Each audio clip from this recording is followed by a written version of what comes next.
Решение по вопросу об установлении границы между Ингушетией и Чеченской Республикой Конституционный суд России будет принимать в закрытом режиме. О дате оглашения вердикта сообщат позже.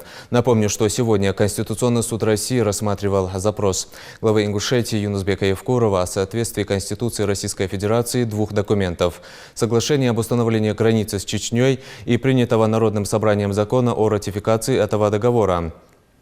На заседании были выслушаны все стороны, в том числе и представители федеральных органов власти. Часть 3 статьи 67 Конституции Российской Федерации определяет, что границы между субъектами Российской Федерации могут быть изменены с их взаимного согласия. Процедуры, предусмотренные в соответствии со статьей 65 Конституции Российской Федерации, в Федеральном конституционном законе от 17 декабря 2001 года номер 6 ФКЗ о порядке принятия в Российскую Федерацию и образования в ее составе нового субъекта Российской Федерации, также не затрагивают случай первоначального установления границ между субъектами Российской Федерации. Таким образом, из приведенного конституционного установления в отношении изменения границ субъектов Российской Федерации, заключение соглашения между субъектами Российской Федерации в целях первоначального определения и закрепления их границ представляется разумным и обоснованным. Ввиду уже звучавших сегодня исторических событий, граница между Чеченской Республикой и Республикой Ингушетия не была установлена. Федеральным законом от 24 ноября 2008 года номер 207 ФЗ о мерах по организации местного самоуправления в Республике Ингушетия и Чеченской Республике. В целях организации местного самоуправления в Республике Ингушетия и Чеченской Республике органов государственной власти Республики Ингушетия и органов государственной власти Чеченской Республики поручено законами Республики Ингушетия и Чеченской Республики определить территории и установить границы муниципальных образований, что в ряде актов ими и было сделано. При этом законодательными актами субъектов Российской Федерации не была и не могла быть в одностороннем порядке установлена граница между ними, что подтверждается отсутствием данных о границе в едином реестре прав на недвижимость и непроведением межевания в соответствии с единым механизмом описания границы, определенным в приказе Минэкономразвития России от 3 июня 2011 года.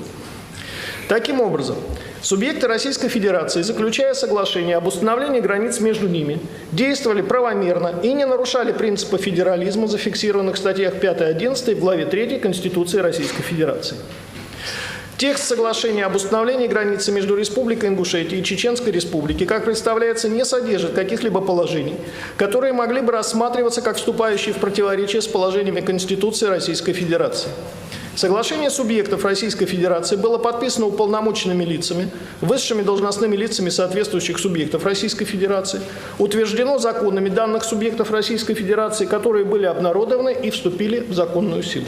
Конституционный суд Республики Ингушетия в соответствии с частью 1 статьи 96 Конституции Республики Ингушетия является судебным органом конституционного контроля, самостоятельно и независимо осуществляющим судебную власть посредством конституционного производства.